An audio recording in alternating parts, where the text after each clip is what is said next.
Hello everyone, I'm Bhavya, physics lecturer.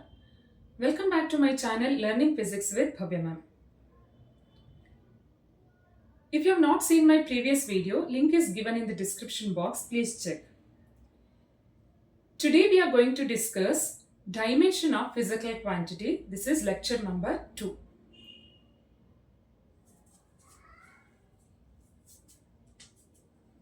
So we know that all the derived quantities are defined by using fundamental quantities. So we are taking the help of fundamental quantity to define the derived quantities, right? So now we can write dimensions to all those fundamental quantities. Dimensions of fundamental quantities can be written by using square bracket. For example, length, the first one,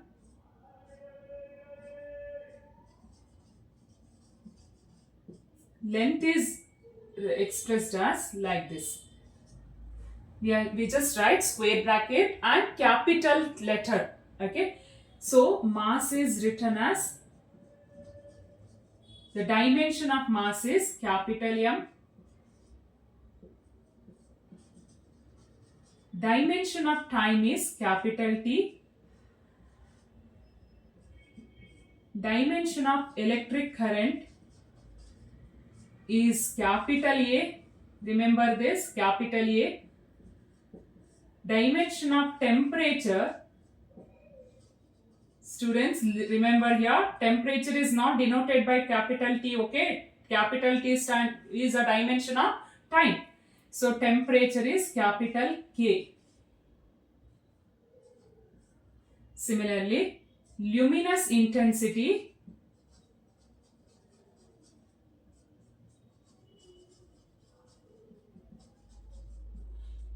is, in bracket we need to write CD, small c, small d, and amount of substance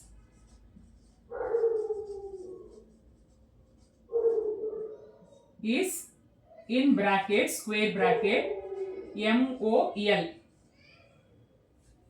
So this is a dimension of fundamental quantities. Using this, now we are writing the derived quantities, dimension of derived quantities. So for example, the derived quantity is area. How to write the dimension of area? To write the dimension, you should know what is a definition. In my previous video, I mentioned how to define area. So area definition is length into breadth. That means length comes twice. So then how to write the dimension of area? So here, what is the dimension of length? L, capital L in bracket. How many times it comes? 2 times. So we are writing like this, L square. Or we can write, see, when we are writing the mechanics, when we are studying mechanics, we are writing using mass, length and time. These 3 fundamental quantities, mass, length and time. Okay, so then you can use all these 3 together. In area, mass is not there, right? While measuring area, so or while defining area, we are not considering mass. There is no mass term. So that's why you write 0. Mass is not appearing. It comes 0 times. But length which comes how many times? 2 times. And time is also not there. So like this we can define area. So this is a dimension of area. M naught, L to T naught. Or M to the power 0, L to the power 2, T to the power 0. Is it clear, student? So this is a dimension of area.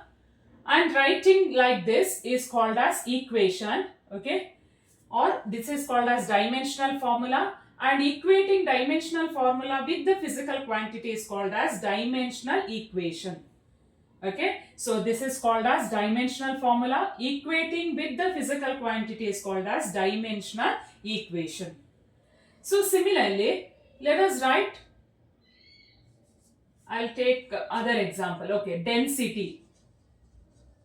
How to write the density? First you should remember the definition. It is mass by volume. Mass by volume.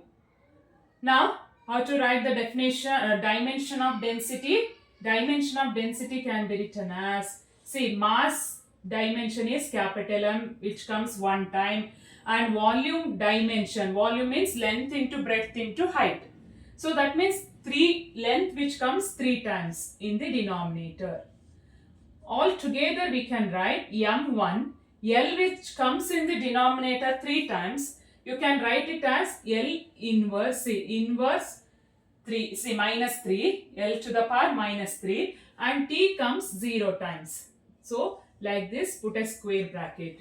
M1 L minus 3 T 0, right? Is this clear, student? So here there is no T. You can write only M1 L minus 3. So it is understood that T is not there here. M1 L minus 3, or in terms of all the 3 you can write like this. Okay. Similarly, let us write acceleration. How to define acceleration? In last video I mentioned how to write the definition of Dirac quantities. So acceleration is velocity by time. Velocity by time. But once again, velocity is displacement by time. Displacement by time. Velocity is displacement by time into, once again, there is in the denominator there is a time. Right? So we need to define any Dirac quantity until we are going to get the fundamental quantity. Displacement is nothing but length, and time is again fundamental quantity. So then how to define acceleration? Displacement by time into time, or the dimensional formula is length which comes one time in the numerator, time which comes 2 times in the denominator. Together we can write mass is not there, m0, L comes one time, T comes 2 times in the denominator. So if there is a minus, if the power is minus, then it is understood that that comes in the denominator. Is it clear, student? This is a way of writing dimension. Then what is the definition of dimension? So the dimension which tells about how many times base quantity comes in the given physical quantity. How many times base quantity comes in the given physical quantity. Or dimension of any physical quantity is the powers to which physical quantity must be raised to get the derived quantity. Powers to which the base quantity must be raised to get the derived quantity. Right? Is it clear, student? So if you know acceleration, then how to write force? Force definition is mass into acceleration. Then what is the dimensional formula? It is mass which comes one time, and acceleration already I have written here. See, you can combine these two together. So how to write? Since mass and acceleration is multiplied, you can write the dimension like this: m to the power 0, L to the power 1, T to the power minus 2. Whenever there is a product, so if you are multiplying like this, then you know that the powers of same base must be added, right? So when there is a multiplication, then powers need to be, you need to add the powers, right? So 1 plus 0 is 1. So only one base is, this base is repeating, m repeating. L is only 1 is there, so it is 1, T to the power minus 2. And if the power is 1, no need of writing. It is understood that the power is 1. No need of writing the power like this, okay? So then what is a dimensional formula of force? ml T minus 2. Student, this is very, very important, okay? Because if you know the force, if you know the dimensional formula of force, then it will be easy for you to define all other physical quantity like work, pressure, okay, impulse, so many physical quantity which depends on force, right? So therefore, force dimensional formula is very important. Now, how to define work? Work is equal to force into displacement. So work and energy both are same, force into displacement. Then what is the dimensional formula of work? It is mlt minus 2 is a dimensional formula of force into displacement is L. L which comes one time. Together we can write m comes one time, L comes two times, T which comes two times in the denominator. So what is the dimensional formula of pressure? What is the definition of pressure? Force per area. Force per area. Then dimensional formula of pressure is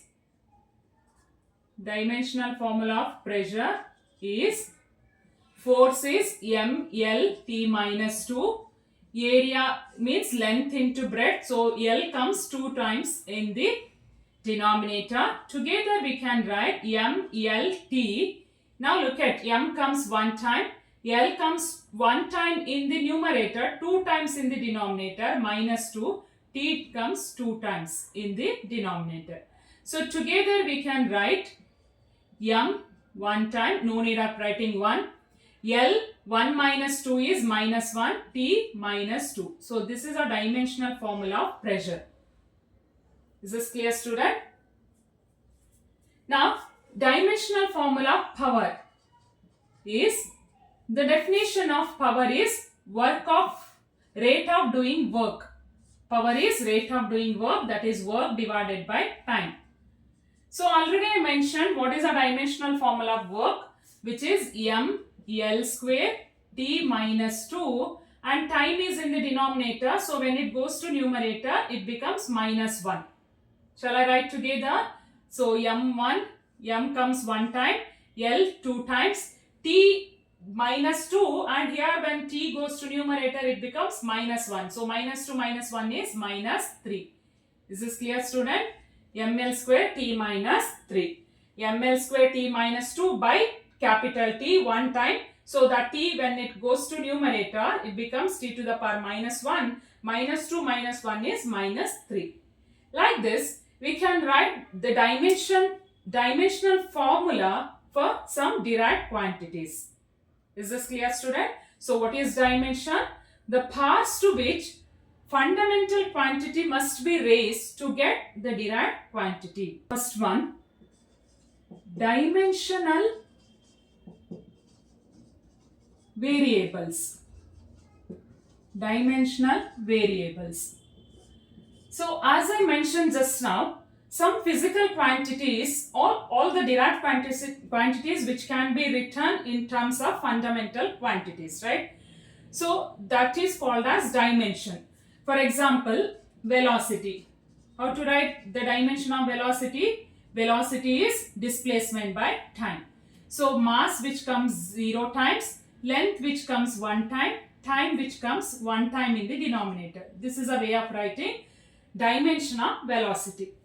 So we know that all the physical quantities can be written in terms of fundamental quantities like this. So that is called as dimension. So dimensional variables means all these physical quantities, all the derived quantities are called as dimensional variables because there are some variables, right? So some variables means its magnitude is changing, right? So velocity, speed is when body is moving, its velocity changes, right? So many physical quantities which magnitude changes and it has dimension. Is it clear, student? Some physical quantity whose magnitude is changing. For example, length of the board. So if I take small size board, length is small. If I take bigger size board, length is more. So it is changing, right? So it has the physical quantity whose magnitude is changing. At the same time, it has dimension. That is called as dimensional variable, right? All the examples, so force, pressure, work, velocity, acceleration. So many examples you can give, right? Second one is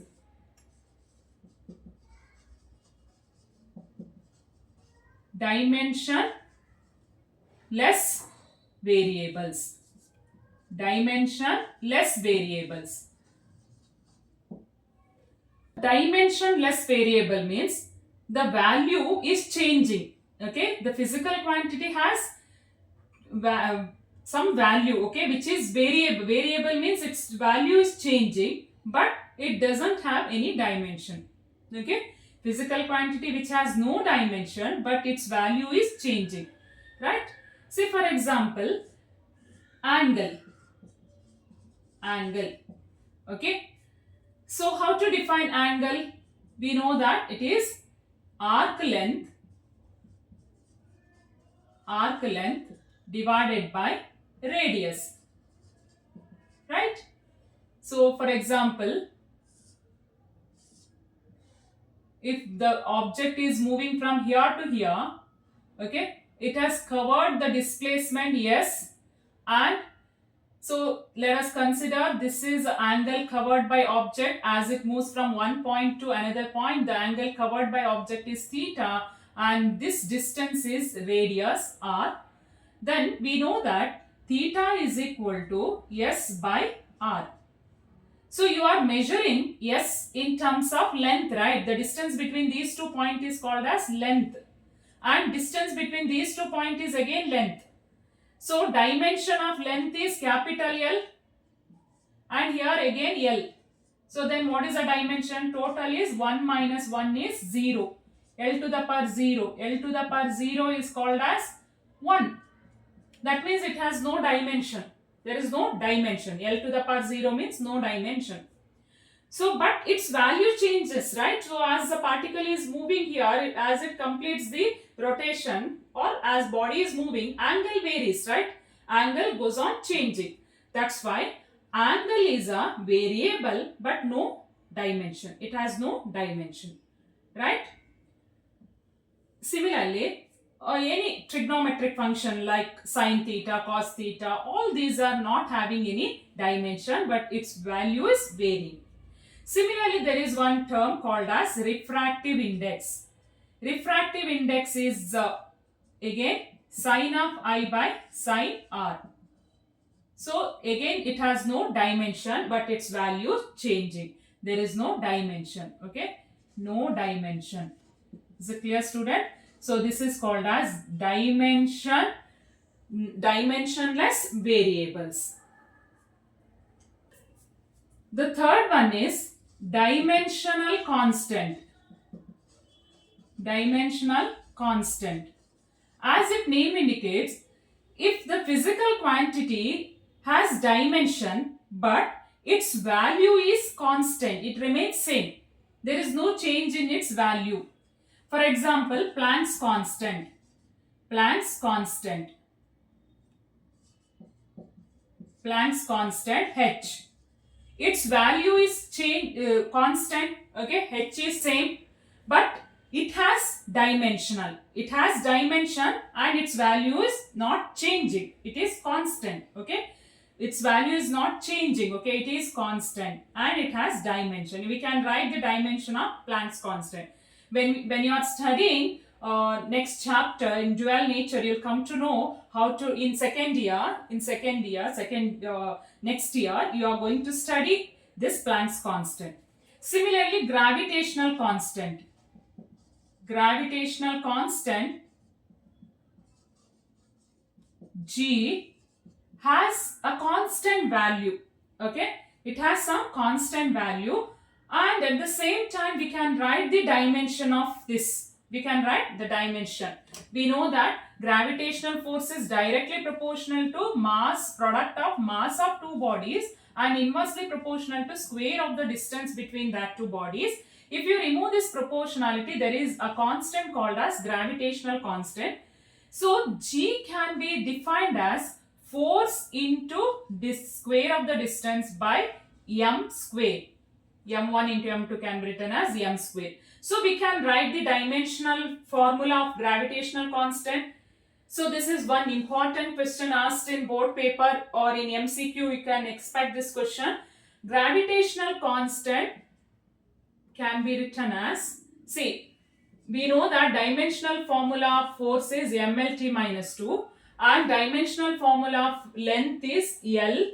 So it comes 2 times and mass is capital M, comes 2 times. All together it is mass 1 time here, 2 times in the denominator. Together it is 1 minus 2 is minus 1. L which comes 1 here, 2 here, 1 plus 2 is 3 and T minus 2. So students, please remember the dimensional formula of gravitational constant, right? Yes, this is a way of writing dimensional formula of gravitational constant. So Planck's constant, gravitational constant, or some any other constant, so even Coulomb's constant, all these are having dimension. Okay, we can represent, we can write the dimension of these constant. So, but this is a it has constant value. Okay. Next one is dimensionless constant. Dimensionless constant. Physical quantity whose value is constant but it has no dimension. Okay, value is constant. It is not changing. At the same time, it doesn't have any dimension. Is called as dimensionless constant. For example, some numbers, pure number, okay, which has no dimension and its value is constant. It is not changing, right? Pure number, and E exponent, right? Exponent E, and pi, constant pi. All these are called as dimensionless constant. Okay, student, is this clear? Like this, some variables and constants are having, some variables are having dimension, some variables doesn't having dimension. Similarly, some constant having dimension, some constant doesn't have any dimension. Like this, we can classify physical quantities into 4 types. Is it clear, students? I hope it is clear. So, what is dimension?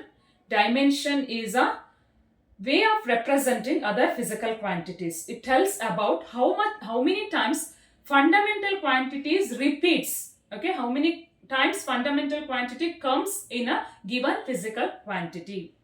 I hope it is clear. If you like my videos, please like, share and subscribe my channel. Thanks for watching.